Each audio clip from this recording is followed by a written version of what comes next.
Great. Thank you so much. Thank you to Florence, to SKIPP, to all of those associated with Sustainability Week.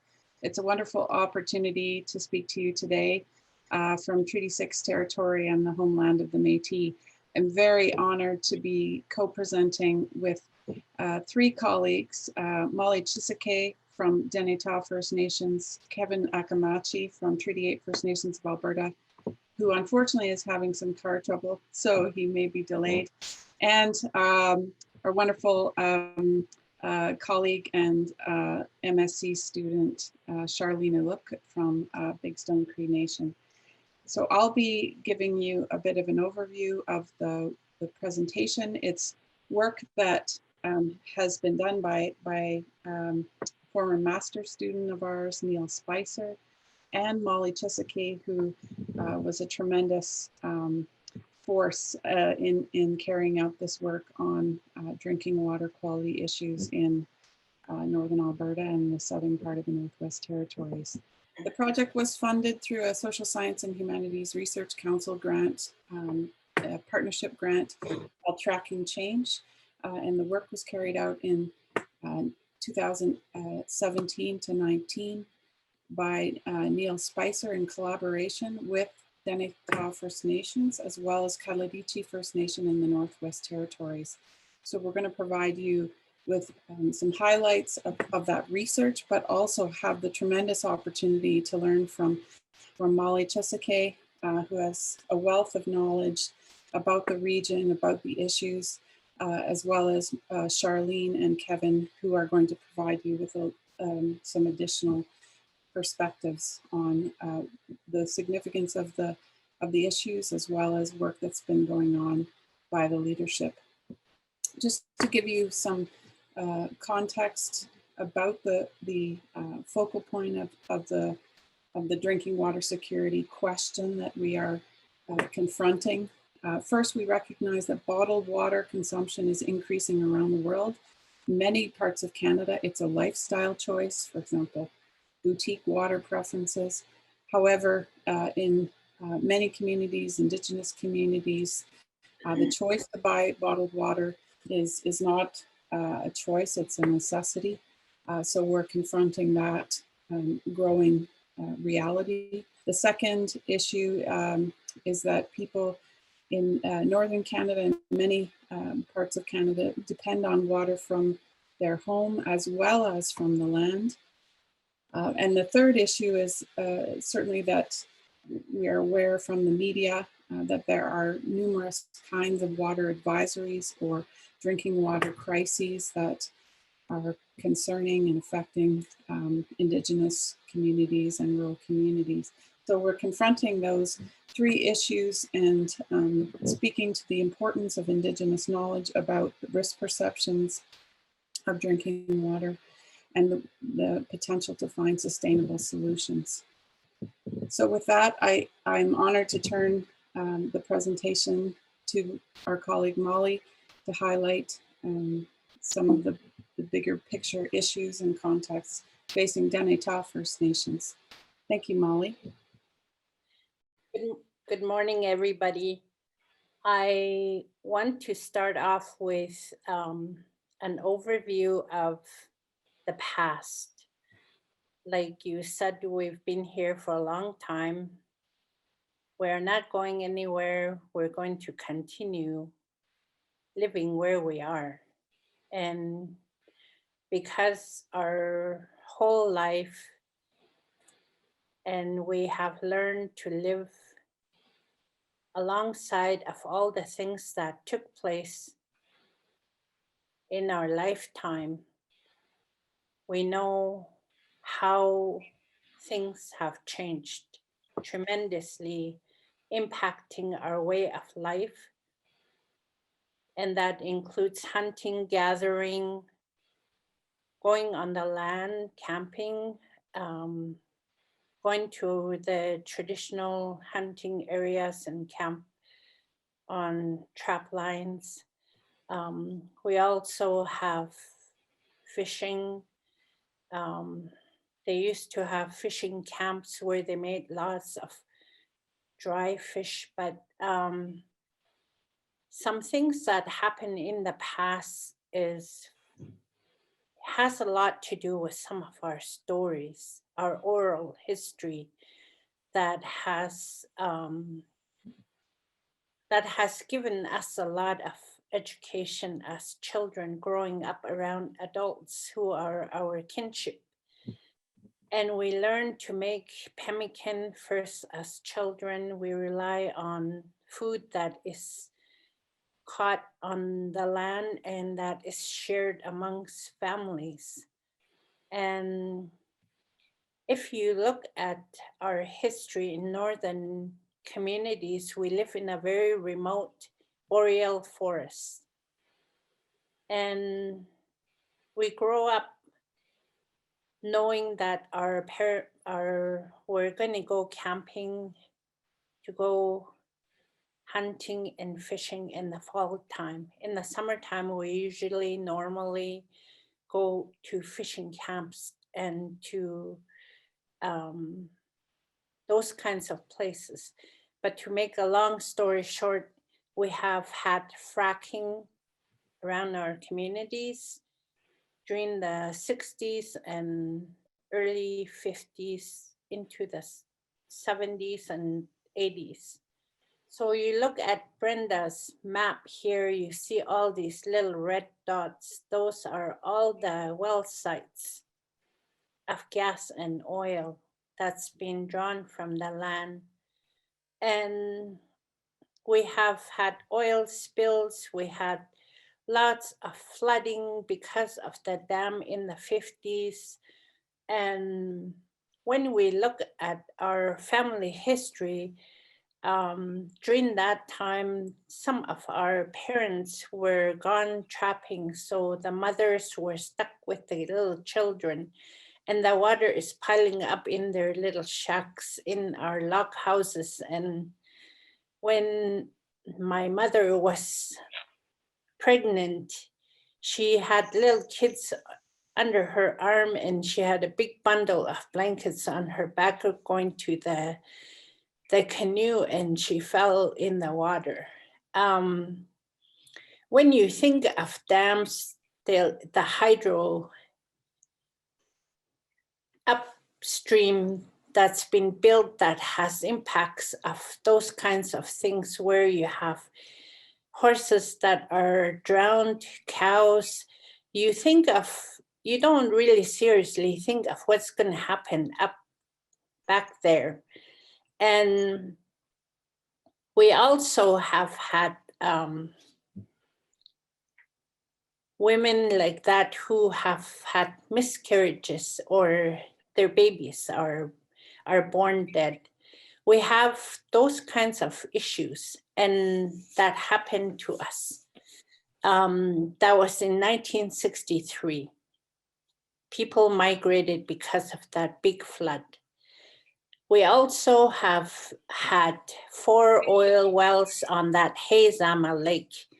And that Jean-Baptiste Talley was talking about it. He passed away now, but I know his story because he was talking to us about what happened. And he said that there was lots of horses that died along the shore and lots of migratory birds because of the oil leaks there.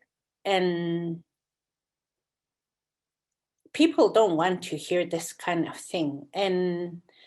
But at the same time, it impacts us in our way of life, because I have seen the hundreds of birds landing up the Hay River, and they would just land on the shore, put their head down, and it seemed like they're going to sleep, and then they would be floating down the river, Hay River. And that is in Habay. We have those kinds of realities in our lifetime. We have seen it with our eyes, and we have experienced our losses. And we look at progress and prosperity in our area and how it's impacting our way of life. We have many people relied on caribou, but they don't go down the corridor anymore. That's changed permanently, it seems like. We had loons in our area and they're no longer, they've been silenced. So when we talk about silencing and disappearing, our languages are at the brink of disappearing and becoming silenced. Our elders told us when I was 9 years old, they were talking about the Noah stories at the tea dance, and one elder was talking and I was fooling around, and that lady, she hit us with a willow and she said, "That's you. You better listen, they're talking about you." And that I heard the elder saying, "One day you will go down the river and you will draw water and you will see to the bottom of the water, but you will be afraid to drink it. And you will exchange paper for the water and you will wait in a lineup for water." And I was really thinking, how can that be? And he said, when you put your finger in the fish, it will make a hole in there and you will look at it and you will be afraid to eat it. And I just thought, no, that can't be. I was 9 years old. I went and drew water from the river and it was clean. It was pure and I drank it and I was sitting there by the river thinking, today, after all these years, I get to share that little story of Noah. Those are some of the things that they tell you to pay attention. If you don't pay attention, you don't listen, you won't know what's going on around you because the land is talking. The water is our medicine. The land has many places to pick medicines and they are becoming poisoned by the change and some of the reasons why we don't have good drinking water. And there are springs in the hills. And our ancestors told us that one day you will hear our echo in the hills and you will pay attention. If we don't pay attention, how are we going to work with infrastructure? Because my grandfather met with David Suzuki and they were drumming in the Lubicon when they had their log houses bulldozed in the 70s. Because the Hudson Bay Oil or some other gas company wanted to drill there, they pushed them off. And my grandfather and all the other drummers went over there and they support them and they said, we have to work with the science because they understand. And I know today that if we don't start working with an infrastructure on drinking water in our communities, because we're the ones who have to protect what protects us in our environment, because we are always on the land and we know where the water is. And I know for a fact that Hay River upstream in the Mackenzie, they weren't doing good with their water. And that Mackenzie goes into the longest, biggest water, one of the ones in the world, and it's the size of 3 or 4 UK countries. That's how long it is. Those are some of the things we know a little bit about because our people used to travel far. And they told us many stories. That's why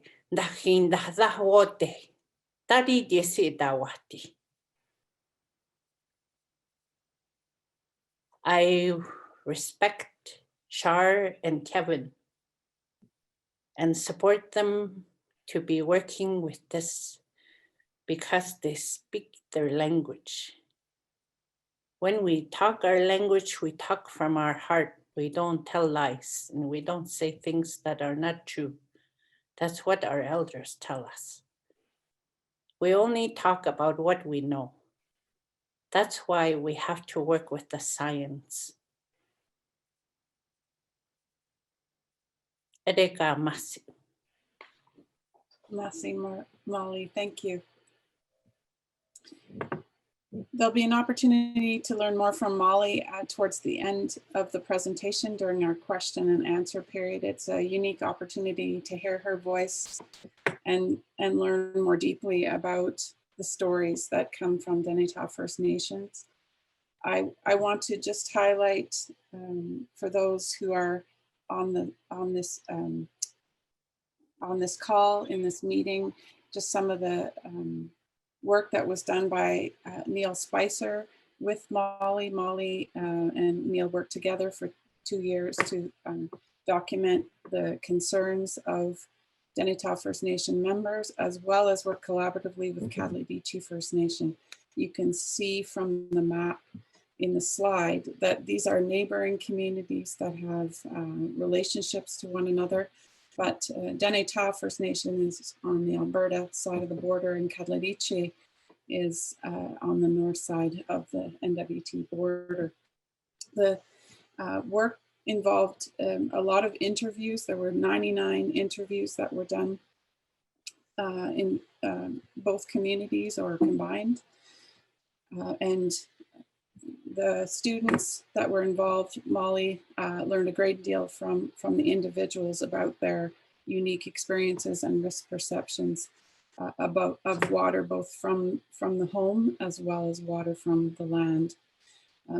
The big insight, which perhaps is not unpredictable to those who are on this call or living that reality, but people are drinking a significant amount of bottled water, not by choice or by privilege or as a kind of boutique lifestyle opportunity, but because of concerns about poor water quality in the home and from the land. And this is most significant in the two communities that we worked with, most significant in Dene First Nations.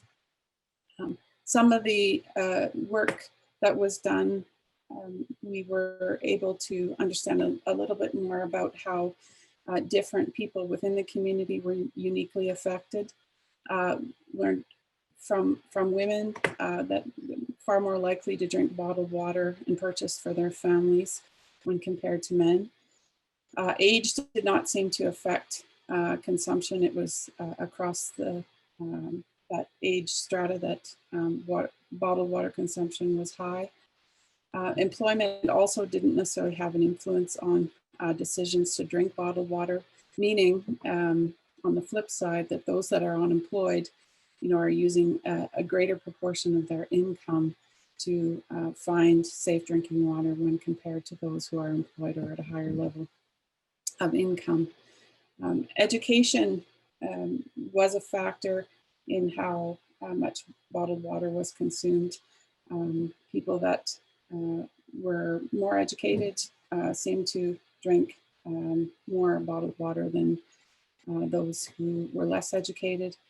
An important aha out of the project or tragedy is the extent to which that 75% of the people who are living on a cistern in Dene communities drink bottled water, which suggests, as Molly pointed out, the infrastructure challenges that are faced. There is a unique aspect of the research that isn't maybe as common in other drinking water studies. Neil and Molly looked at both water consumption, drinking water consumption from the home and from the land. And there was a dependence or recognition that there are lots of sources of drinking water. For example, muskeg water that has tremendous importance traditionally, that there's a natural filtration that happens with muskeg water, but significant concerns about how pipelines, oil spills, and other disturbances are affecting those sources of healthy water from the land. who bears the cost? I'm now going to turn the presentation over to Sharlene Alook, who is going to highlight some of her perspectives as a member of Big Stone Cree Nation and reflections on who bears the cost.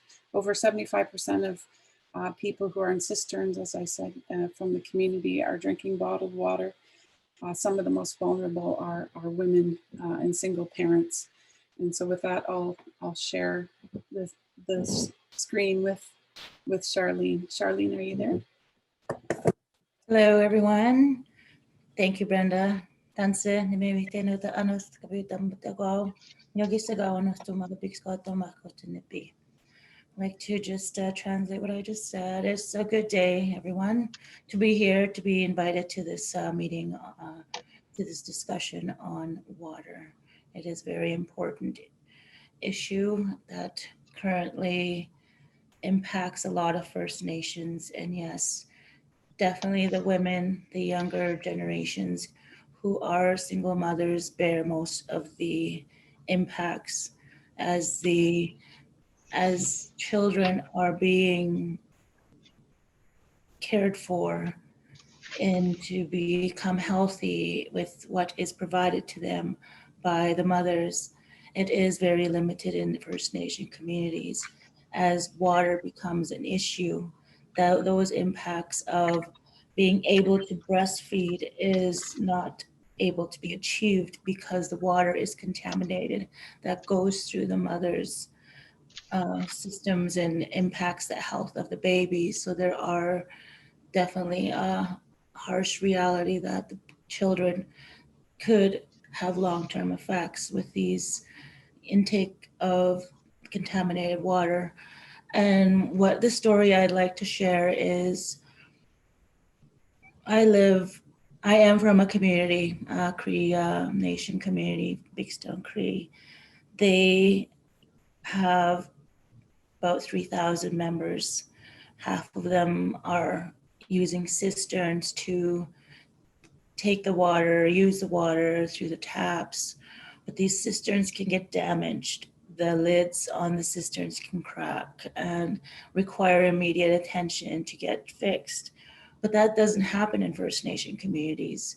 There is no resources, there is no feasibility to ensure or make these quick fixes. You have to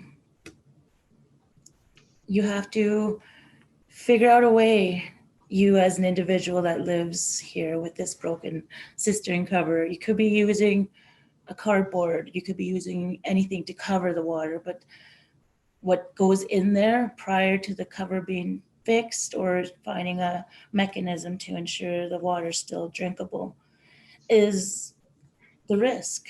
There is a lot of risk on trying to ensure the safety of the water and cisterns is continuous, and with limited resources and limited testing going on in communities, we don't know or how much these harsh effects are impacting more people, and they are going undetected.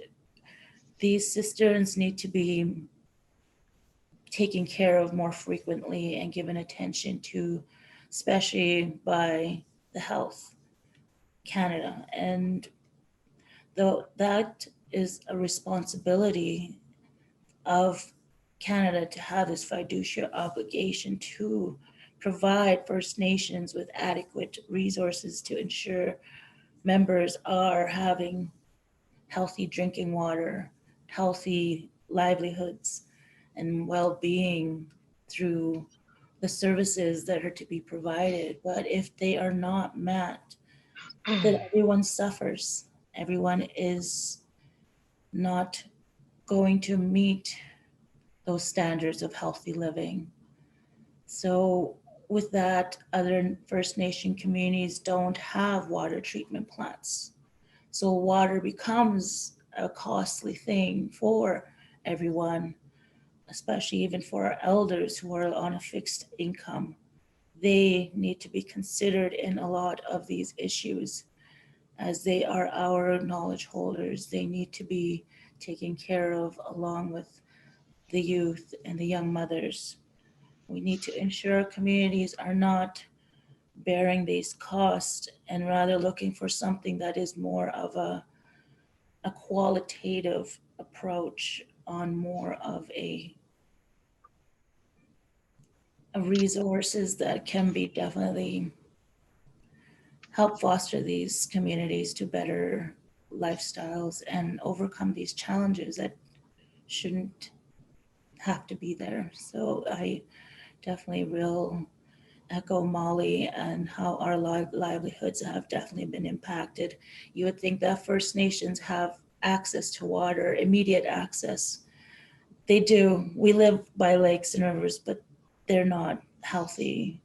And that is impacts of industry, globalization, and economic resources that are continually being reaped from the lands. So I'd like to thank everyone for listening, and I hope you gain some insightful information from us today. Thank you. Hi, thank you, Shar. I'll turn the presentation now to our colleague Kevin Ahkimnachie from Treaty 8 First Nations of Alberta, who guided the study. We'll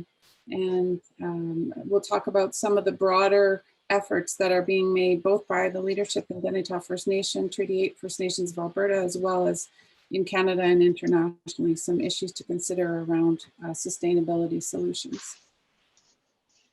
Go ahead, Kevin. Hi, can you hear me? Yes. Okay, I'll start. I'll start off with saying that Edmonton tests for 75 different, what do you call it, waterborne parasites or whatever. Where I come from in Chisaakay, they check for 5. That's 5. And there's like 70 other probably waterborne parasites that are still to be looked at. And also, we have some monitors of water quality or whatever. They're not trained properly, not educated.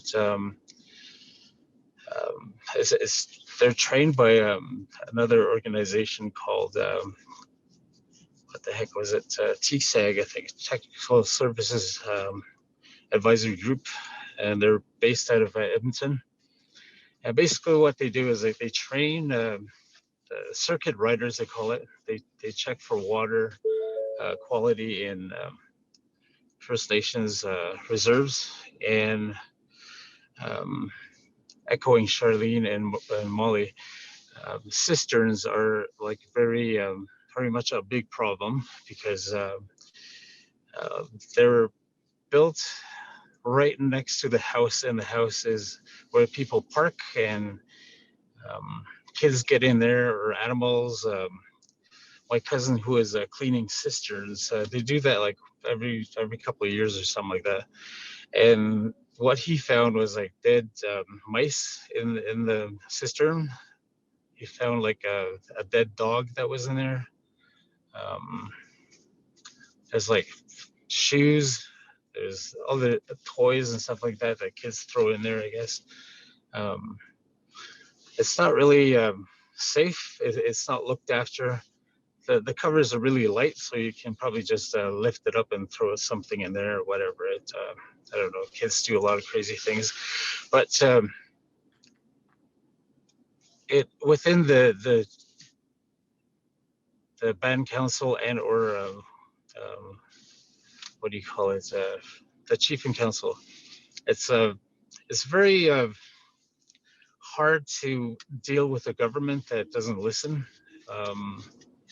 I think in Chisaakay we've waited like 20 years or something like that for a new water treatment plant that came about, I think, in 2018. A brand new water treatment system that they brought in. But the cisterns are old and broken, and they leak. I don't know if it's fine dirt or whatever from the side of the and people can't shower. They're told like maybe perhaps I shower within 3 minutes, 5 minutes, because there's possible contaminants within the cisterns and so on. I was on band council once, and we wrote letters to federal government back in 2005 to 2009, and really they don't pay attention. They don't really respond. If they do, it's like probably a year or two, 3 years later, and it's just astounding how, you know, $4.5 billion is what Trudeau government bought the pipeline, an old crusty pipeline, for that amount, and that 4.5 billion would have solved every First Nations water problem in Canada, but it didn't. And also, our, as Molly was saying, the Hay River was, I guess, the lifeline of people. It's healthy. It used to be healthy. You can drink water from it. You can bathe with it. You can do anything with it. And I guess the oil companies came along about 90 years ago. And my brother, who worked at the lands department, was telling me that there is 465,000 square kilometers of oil, what do you call it? Well sites, all these pump jacks and so on. There's 450 or 465,000 square feet of it. And that's just within northwestern Alberta. And so the water is not like healthy. You can't drink from the it's a traditional to go to muskeg and draw water from it. And when I was a kid, we did that back in the, I guess, mid 80s or something like that. Late 80s. We ripped open the muskeg, and there was a sheen of oil on it, like a rainbow colored looking thing. And one of our uncles was saying that do not drink it. It might be contaminated or dangerous, so we didn't. There's like a lot of oil spills within the nation. One was tested, I think, back a while ago, like 3-4 years ago. And there's a big oil spill, and the company came and they said they cleaned it up and burned it and everything. So after a year or so, the University of Alberta professor, I forget his name, but he went and stayed within the oil spill area, and he had taken samples back to Edmonton and then tested it, and there's a lot of oil contaminants in there that's still floating within the muskeg. And muskeg has like a river system. The water flows through the muskeg, and it might have been contaminated. Just stories like that. And then there's elders that are saying constantly that the water is not good. There's a Hay River that goes through the reserve of Chate, and North Chate is a big complex, Hay Zama complex they call it. It's like a Hay River and Hay Lake is called, and Zama Lake. They're all joined together. It's internationally renowned. What do you call it? Wildlife conservatory or whatever they called it. It's if you could Google it, it's on the Hay Zama complex. And a delegation from Mongolia came to Chate, and they did their twinning of the Dalai Lake, I think it's called, in Mongolia. And there's similarities, like there's a lot of species at risk that flow through the Hay Lake. There's pelicans, there's, I think Molly mentioned some of those, but there is whooping crane, I think. Whooping crane,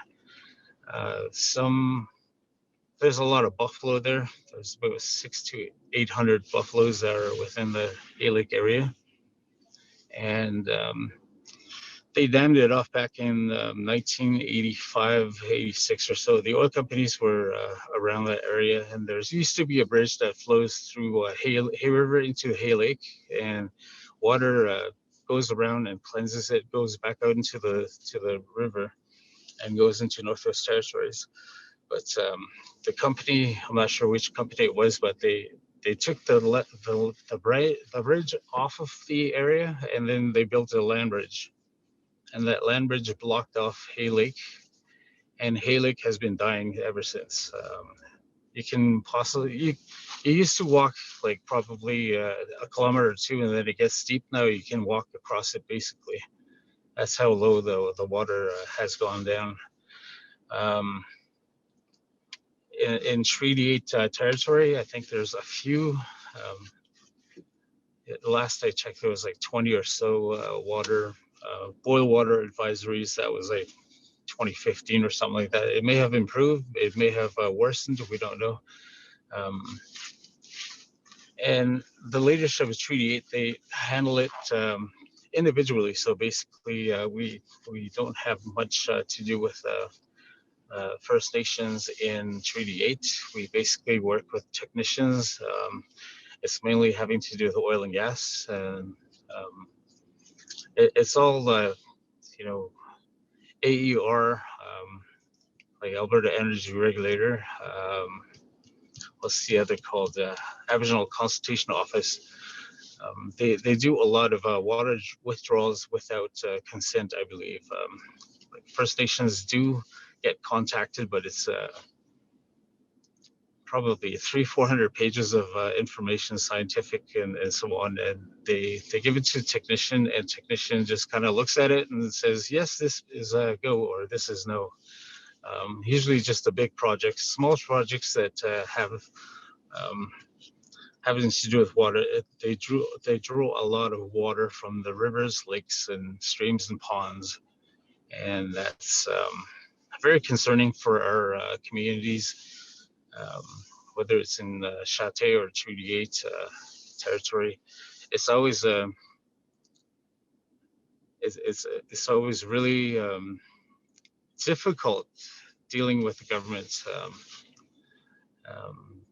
to the point where they're like, okay, well, we're going to have 15 or so water treatment plants done within the year or so, and it's just words. There's no action, is what I'm saying.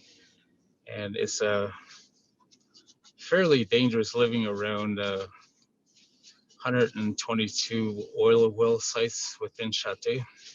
And the reserve is surrounded by a huge infrastructure like gas plants, and 112, I believe, pump jacks just north of Chisaakay.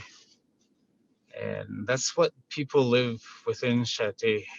I don't know if Canadians know anything about it, but yeah, nobody would build a house there because it's contaminated everywhere.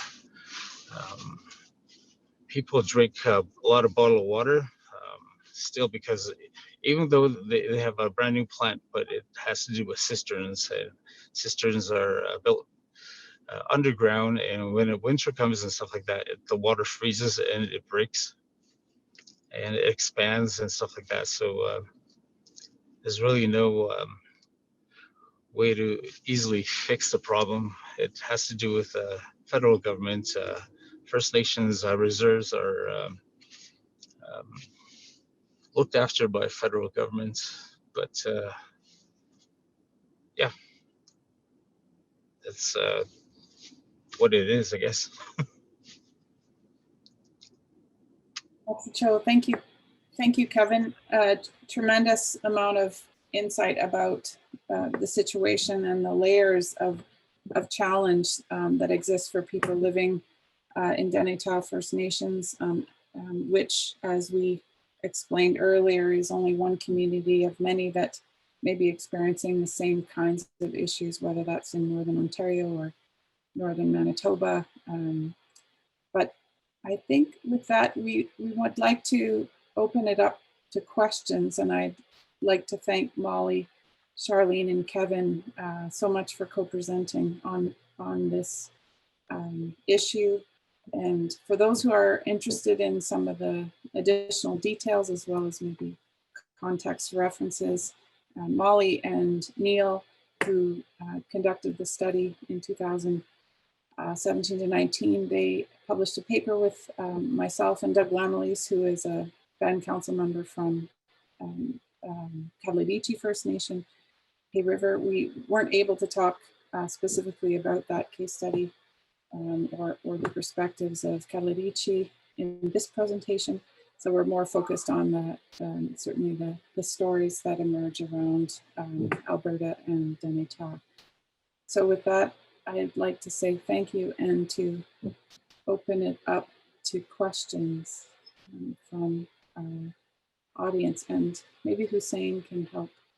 Can I add one? Yes, fact? please.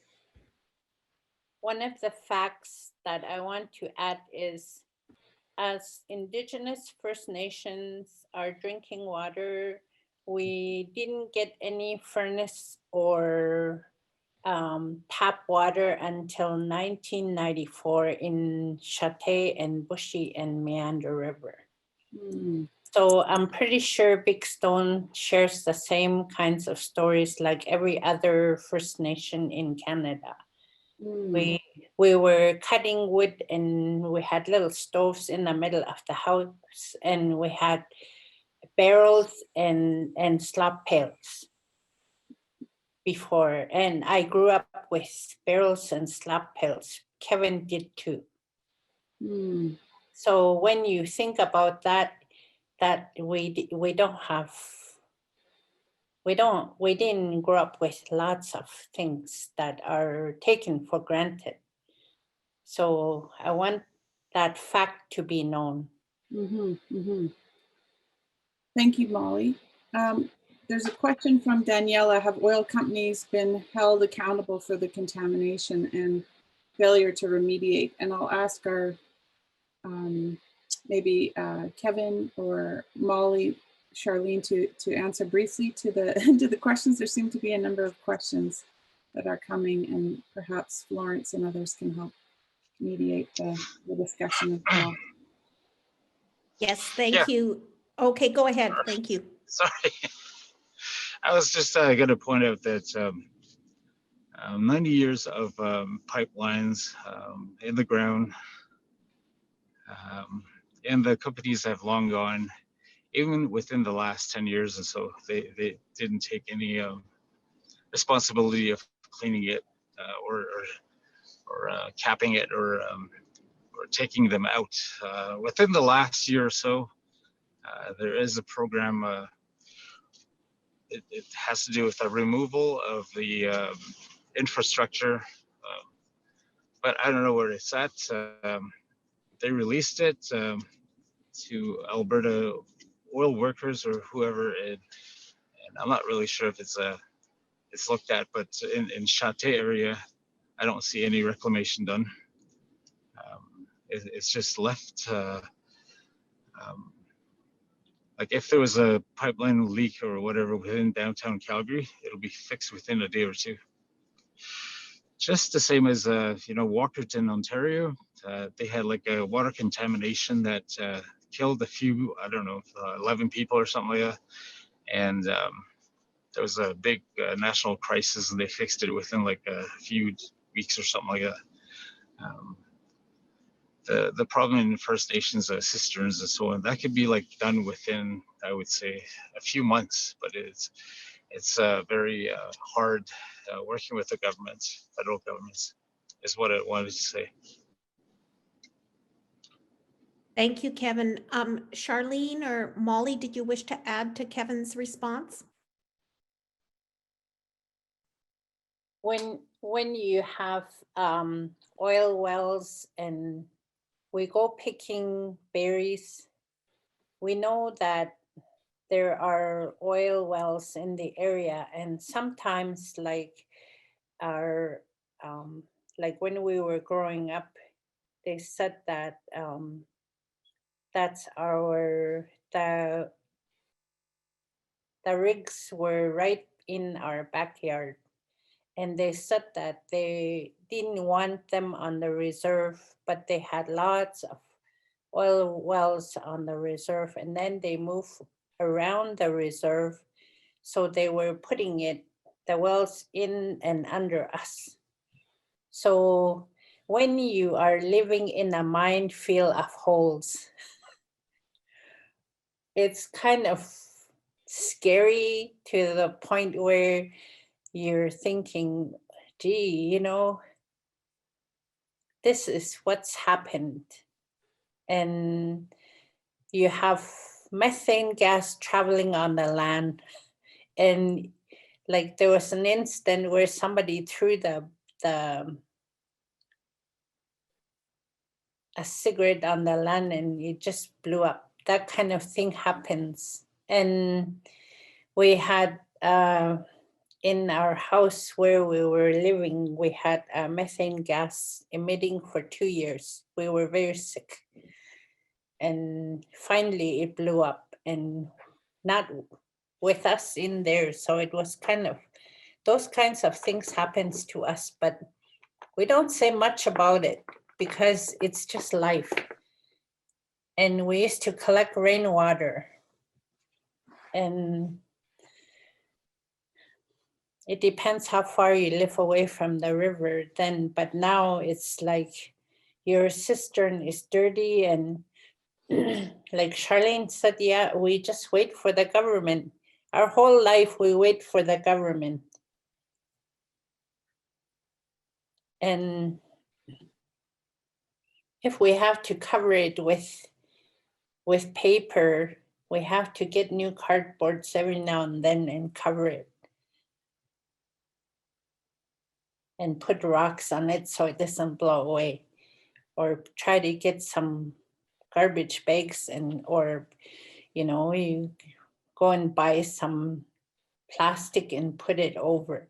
So those are some of the things that we have to do. And it's just making the best of what we have. And we've always been like that. And the little kids are the ones who are suffering the most. And how can we help? Like we talk about things, but we said, today I will tell the science people, okay, we will work with you. You help us and we will help you. Like my grandpa and them, they drummed for David Suzuki way back in the 70s, and he's still around. And there are lots of other science people that can help us to get past all of these, because it's more visible now because of COVID. Because otherwise we would still be silenced and disappearing. Today, I'm not going to be quiet. I will tell you the story, whether you like it or not, because this is what my whole relatives live with. From here to Yellowknife and all over the place. First Nations don't have good drinking water. Whether they can afford it or not, they have to go far to get water. They have to go further to go hunting. Because when we did the food nutrition study, every fridge had wild meat because we can't afford to buy it. We live in the north. We can't just go to Safeway or someplace where it's cheap. It's all the same costs, and it's very expensive to travel to somewhere to buy some food. You have to go down the road to go and shoot chickens. And you train little kids to go shoot chickens because they're good. They can go snaring rabbits. That's food for us. And you have to feed the family. You can't wait until the government said, okay, now we can fix one cistern, okay. Like you have to be realistic and say, you know, we do need help here with the science and with our Indigenous stories and our communities. We are reaching out to you. So you have to help us. Molly, thank you so much for your words and response. Sharlene, I'm wondering if you wish to add any, or may you have seen some of the other questions that have appeared in the chat. Do you wish to have a response? Well, yes, I'd like to just definitely, industries, surrounding communities that are impacting the drinking water need to be more accountable. Maybe they are currently having some kind of, you know, resource towards the First Nation, but it's not enough to make these significant changes. So I think platforms like this definitely to educate and bring awareness of First Nations challenges, just to have, you know, accessibility to drinking water. You know, our leadership needs to also step up and also create strategies on how they are going to have industry accountable to the nation and to its members. So yeah, I think it's just needs to be definitely more, like Molly said, no more being quiet. We need to speak up of these conditions and quit being ignored and, you know, waiting on government. You know, this has just been too long already. It's been 150 years and we're still living in these impoverished states. And it's just, yeah, it's pretty sad. But I want to thank everybody for, you know, taking part in this presentation, and thank you to my colleagues for being here. Thanks. Charlene, thank you. And I'm just noticing the time and everybody's day. So I'm going to, Daniela, one of the participants in this session, wrote in the chat to thank you so much for the presentation and the information. It was incredibly eye-opening. And I want to thank Molly and Sharlene, Kevin and Brenda on behalf of all of us that are here today for sharing the experiences. And I'm going to say helping to take the courage to tell that story that Molly said she's not going to be quiet anymore. And we all have to realize that we are all part of stories that need to be told. And each of us now have a responsibility. You know, I think about Thomas King that said, now that we've heard the story, we can no longer say that we never heard it. So we have to live and be in a different way in relation to the story and acknowledge our individual and collective responsibility to our communities and to our brothers and sisters, our relatives. And water is definitely a relative, and the relationship with people, the land. So thank you again to Molly, Sharlene, Kevin, and Brenda for their expertise and for sharing it with us today. Really appreciated. The presentation has been recorded and will be available at some point, I believe, on the sustainability website. But I also encourage you to check out other upcoming events this week. Each of the signature areas on campus will have a featured event over each day of the week. Tomorrow will be from the Artificial Intelligence for Society signature area called Sun, Fire, and Water, Optimizing Climate Change Responses with Artificial Intelligence. My colleague Crystal has just put in the calendar for the week events and for tomorrow's talk. And again, I want to thank you all. I wish you have a good day. Enjoy this gift of the day that the Creator has given us, and to be so grateful that we've had a chance to come together to hear the really important teachings of Molly, Sharlene, Kevin, and Brenda. So thank you all. And I invite us all to use the reactions on Zoom to thank our teachers today. Great. Thanks, Shar. Thanks, Molly. Thanks, Kevin. Brenda, Kevin, and Molly, it's good to see everybody and everyone else. Thanks, Florence. Thanks, Florence. Thanks, Bob. Yeah, it was so good to see you all. Oh. And I love seeing Sharlene and Kevin on the screen too. Molly.